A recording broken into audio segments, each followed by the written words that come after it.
पिछले भाग में आपने देखा कि पंजाब के छोटे से गांव में ठाकुरों का एक बाहुबली परिवार रहा करता था। गांव के लोगों में ठाकुरों का बहुत खौफ है, लेकिन पिछले कुछ दिनों से इनके परिवार में कुछ ऐसी घटनाएं घट रही है जिसके कारण हर तरफ डर का माहौल बना हुआ है। पहले उदय भान के बेटे सूरज भान, फिर उदय भान, उसके बाद उसके 2 भाइयों समेत कुछ महीनों के अंदर परिवार में 5 ठाकुरों की मौत हो जाती है। यूं तो ठाकुरों ने गांव के लोगों पर बहुत से अत्याचार किए थे, लेकिन कहते हैं ना, किसी का इतना दिल नहीं दुखाना चाहिए कि उसकी आत्मा से हाय निकल जाए, क्योंकि यह हाय बड़ी से बड़ी इमारत की नींव हिलाने के लिए काफी होती है। जिस दौर की यह कहानी है, उस दौर में भारतीय समाज में जात पात ऊंच नीच का बहुत बोलबाला था। ऊंची जाति वाले लोग नीचे जाति के लोगों को अपने साथ बैठने बैठाने, यहां तक कि छूने लायक भी नहीं समझते थे। बात सिर्फ इतनी सी नहीं थी, ये तथाकथित ऊंची जाति समाज के लोग निचली जातियों का खूब शोषण किया करते थे। इस शोषित समाज में एक परिवार रहता था। उस परिवार में एक बहुत ही सुंदर बच्ची का जन्म होता है।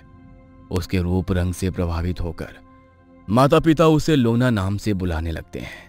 एक गरीब, शोषित और निचले वर्ग के होने के कारण ना तो लोना के पास पहनने के लिए अच्छे कपड़े थे, ना ही साज श्रृंगार की कोई व्यवस्था, लेकिन उसके बाद भी वो इतनी खूबसूरत थी कि हर सड़क चलते व्यक्ति की नजर जाकर उसके ऊपर मानो ठहर सी जाती थी। जिस तरह से सुगंध को फैलने से नहीं रोका जा सकता, उसी प्रकार लोना के रूप लावण्य के चर्चे अब गांव के कोने कोने में फैल गए थे। एक तो लोना के माता पिता गरीब थे, ऊपर से गांव में पहले ही ऊंची जातियों का दबदबा था, जिसके कारण नीची जाति के लोगों की गांव में कोई खास सुनवाई नहीं होती थी। जब लोना की मां ने देखा कि उसकी बेटी का रूप सौंदर्य दिन पर दिन बढ़ता ही जा रहा है और वो गांव के हर आते जाते लड़के की नजर में आ रही है, तो उसका दिल घबराने लगा। सुनिए जी, मैं कहती हूँ लोना के लिए कोई अच्छा लड़का देखिए और हाथ पीले कर दीजिए इसके। देख नहीं रहे हैं, बूढ़ा जवान हर कोई गलत नजर से हमारी बेटी की तरफ देखने लगा है अब। अरे लेकिन अभी तो वो बस 14 बरस की हुई है, अभी कुछ बरस रुक जाते तो ठीक रहता। नहीं नहीं, मैं जैसा कहती हूँ आप ऐसा ही कीजिए। जल्द से जल्द ये जिम्मेदारी अपने सर से उतारिए। भगवान न करे कल को कोई ऊंच नीच हो गई तो हम क्या करेंगे। पत्नी की बात मानकर लोना का पिता जल्द ही उसके लिए एक रिश्ता लेकर आता है और शादी करके लोना अपने ससुराल चली जाती है। लेकिन कहते हैं ना, दुर्भाग्य इतनी आसानी से पीछा नहीं छोड़ता। शादी के कुछ दिन बीते ही थे कि लोना के पति ने उसे वापस उसके मायके भेज दिया और फिर कभी उसे लेने नहीं आया। एक तो कच्ची उम्र का ब्याह, ऊपर से इतनी सी उम्र में ब्याहता होकर भी मायके में रहने की मजबूरी के कारण अब वो पहले से भी अधिक गांव के लोगों की नजर में आने लगी। लोना अभी मुश्किल से 15 साल की थी। एक रोज वो अकेले ही गांव के रास्ते से गुजर रही थी कि उदय भान के बेटे सूरज भान की नजर उसके ऊपर पड़ गई। सूरज भान एक पल को मानो उसे देखता ही रह गया। उसने आज से पहले इतनी खूबसूरत लड़की कभी देखी ही नहीं थी। संयम और संस्कार तो मानो उन ठाकुरों के खून में ही नहीं थे। जैसे ही उसने लोना को देखा, उसे पाने की इच्छा उसके मन में जोर मारने लगी।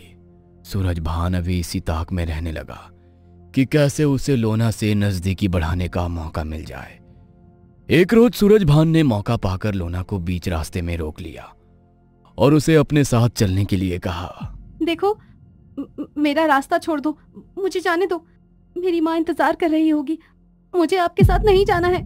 सूरज भान ने लोना को धन दौलत, जेवर आभूषण, हर तरह का प्रलोभन दिया, लेकिन लोना उसकी गंदी नीयत को भांप चुकी थी। लोना अपने इरादों पर अडिग रही और उसने किसी भी सूरत में सूरज भान की किसी भी बात को मानने के लिए इनकार कर दिया। सूरज भान बार बार लोना से अपने साथ चलने की जिद करने लगा और उसका हाथ कसकर पकड़ लिया। ठाकुर की इस हरकत पर लोना को गुस्सा आ गया और उसने सूरज भान का हाथ झटक दिया और उसे धक्का देकर अपने घर की ओर निकल गई। इस नीच जाति की लड़की की इतनी हिम्मत भी कैसे हुई कि उसने अपने हाथों से मुझे स्पर्श किया, मुझे धक्का देगी। इसका तो मैं ऐसा हश्र करूंगा कि 7 पुश्ते भी ठाकुरों के नाम से कहां पूछेगी। मैंने प्रेम से समझाने की कोशिश की तो ज्यादा आसमान में उड़ने लगी ना। पिताजी ठीक ही कहते हैं, ये लोग सिर्फ जूते के नीचे दबाकर रखने लायक ही होते हैं। इनसे बात करनी ही नहीं चाहिए, सीधा मुंह दबाकर उठा लाना चाहिए था। लोना का इनकार सूरजभान बर्दाश्त नहीं कर पा रहा था। गुस्से में आग बबूला होता हुआ वो अपने भाइयों के पास पहुंचा और उन्हें सारी बात कह सुनाई। क्या कहा? उस 2 कौड़ी की लड़की की इतनी हिम्मत कि उसने तेरा हाथ झटका ही नहीं, तुझे धक्का भी दिया। तू अभी रुक, अभी उसके बाप को बुलाता हूं और अपने जूतों में गिरकर माफी मंगवाता हूं। नहीं, इतने से मेरा गुस्सा शांत नहीं होगा। उसके बाप को नहीं, उसी को सबक सिखाना है मुझे। बहुत घमंड है ना उसे अपने रूप रंग पर। ऐसी हालत बनाएंगे कि अपनी शक्ल भी आईने में नहीं देख पाएगी वो। तुम करने क्या वाले हो? मार डालोगे क्या उसे? नहीं, उसकी ऐसी हालत बनाकर छोड़ूंगा कि खुद जाकर किसी नदी नाले में कूद मरेगी, और अगर जिंदा रही तो जीवन भर ठाकुरों के नाम से उसकी रूह कांपेगी। पहले तो मैं अकेले ही उसे अपने साथ आने को कह रहा था, लेकिन अब वो आएगी और हम सबको खुश करेगी। समझ गया मैं। तो फिर चलो, अब देर किस बात का है, अभी लेकर आते हैं और उसकी औकात बताते हैं। वो सभी भाई मिलकर लोना को जबरदस्ती उठाकर ले आते हैं और उसके बाद ठाकुर परिवार के सभी छोटे बड़े 11 ठाकुर मिलकर लोना का शोषण करते हैं। लोना उन सभी के सामने रोती गिड़गिड़ाती है, लेकिन उदयभान, सूरजभान, वीर प्रताप और उनके बाकी भाई बंधु भी सिर्फ वहां खड़े रहकर तमाशा देखते रहते हैं। लोना अपनी बेबसी पर आंसू बहा रही थी और वो सब उसे एक सस्ता खिलौना समझकर बस अपना मन बहला रहे थे। इतना अपमान सहने के बाद लोना वापस अपने घर आती है और अपने माता पिता को अपनी आप बीती बताती है। माँ, चलो ना सरपंच के पास जाकर शिकायत करते हैं। मैं उन्हें नहीं छोड़ूंगी। जो मेरे साथ हुआ उसके बाद मैं उन्हें चैन से जीने नहीं दूंगी। शुक्र मना उन्होंने जिंदा छोड़ दिया तुझे। अब तू क्या चाहती है? शिकायत करने के बाद वो तेरी जान भी ले ले? देख लिया ना तूने ठाकुरों की ताकत। और जिस सरपंच से तू शिकायत करने के लिए कह रही है ना, भूल मत, वो भी जात से ठाकुर है। हमारे जैसे नीच जाति के लोगों का नहीं, बल्कि ठाकुरों का ही पक्ष लेगा वो। आज से पहले हमारे जैसे किसी आदमी की सुनी गई है जो अब हमारी सुनी जाएगी? कोई नहीं सुनेगा, बल्कि सब तेरा ही जीना मुश्किल कर देंगे। मेरी बात मान और इस बात को यहीं दबा दे। किसी को कुछ नहीं पता चलेगा। जो हो गया उसे बुरा सपना समझकर भूल जा। भूल जाऊं? कैसे भूल जाऊं माँ? जो मेरे ऊपर बीती है उसे मैं मरकर भी नहीं भूल सकती। मुझे चाहे जो करना पड़े, लेकिन मैं इन ठाकुरों को नहीं छोड़ूंगी। अपने अपमान का बदला तो मुझे चाहिए माँ। लोना अपनी आप बीती बताने के लिए गांव के सरपंच के पास जाती है, लेकिन जैसा ही लोना की माँ ने कहा था, सरपंच लोना की एक भी बात नहीं सुनता है।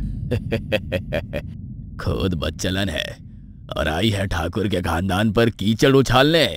अरे तेरी जात की औरतों को छूना भी पाप है उनके लिए, और तू कहती है अच्छी।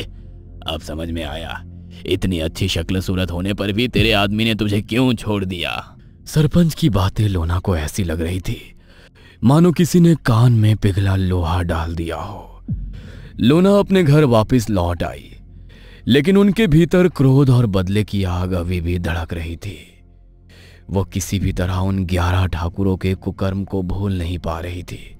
उसी रात लोना ने प्रण लिया कि चाहे उसे जिस भी परीक्षा से गुजरना पड़े, लेकिन वो ठाकुरों की पूरी वंश बेल को कुचल कर रख देगी। उन दिनों लोना अक्सर आसपास की औरतों से दिल्ली में तंत्र साधना करने वाली योगिनी के बारे में सुना करती थी। उसने गांव की औरतों को बात करते सुना था कि योगिनी के तंत्र मंत्र में इतनी ताकत होती है कि वो दूर बैठे अपने मंत्र बल से कोई भी काम कर सकती है। लोना के दिमाग में ये बात घर कर चुकी थी। अब वो तंत्र के प्रयोग से अपना बदला पूरा करना चाहती थी, इसलिए पंजाब के अमृतसर से पैदल ही वो दिल्ली की ओर चल देती है। दिल्ली तक की लंबी यात्रा करके योगिनी के सामने पहुंचने पर लोना उन्हें प्रणाम करती है। कौन हो तुम? छोटी बच्ची नजर आती हो। माता पिता कहाँ हैं तुम्हारे? आई कहाँ से हो? कोई नहीं है मेरा। अमृतसर से आई हूँ। आपकी शिष्य बनना चाहती हूँ बस।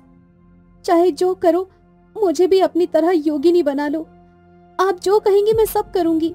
कुछ जानती भी हो किसके बारे में बात कर रही हो तुम? योगिनी बनना, तांत्रिक सिद्धि करना कोई बच्चों का खेल नहीं है। ना ही चुटकी बजाते ही ये साधना पूरी होती है। तुम्हारी उम्र की लड़कियां गुड़ियों के साथ खेलती हैं। तुम यहाँ क्या करने आई हो? बच्ची नहीं हूँ मैं, मुझे कोमल मत समझो। देखो, मैं आपके आगे हाथ जोड़ती हूँ। चाहे जितनी कठिन परीक्षा हो, मैं सब करने को तैयार हूँ। लोना की हठ देखकर योगिनियां सोच में पड़ जाती हैं। लगता है ये इतनी आसानी से हमारा पीछा नहीं छोड़ने वाली, लेकिन हम करें भी तो क्या करें? योगिनी ये बात मानने को तैयार ही नहीं थी कि एक 15-16 साल की कच्ची उम्र की लड़की दुनियादारी छोड़ एक विरक्ति के मार्ग पर चलने के लिए तैयार है, और कुछ नहीं बल्कि तांत्रिक बनना चाहती है। देखो लड़की, अगर तुम वाकई तंत्र शास्त्र का अध्ययन करना चाहती हो तो यहाँ दिल्ली में वो संभव नहीं। उसके लिए तुम्हें असम के कामाख्या जाना होगा। वहां जाकर अपने लिए एक गुरु ढूंढना होगा, क्योंकि कोई भी दीक्षा गुरु के बिना अधूरी होती है।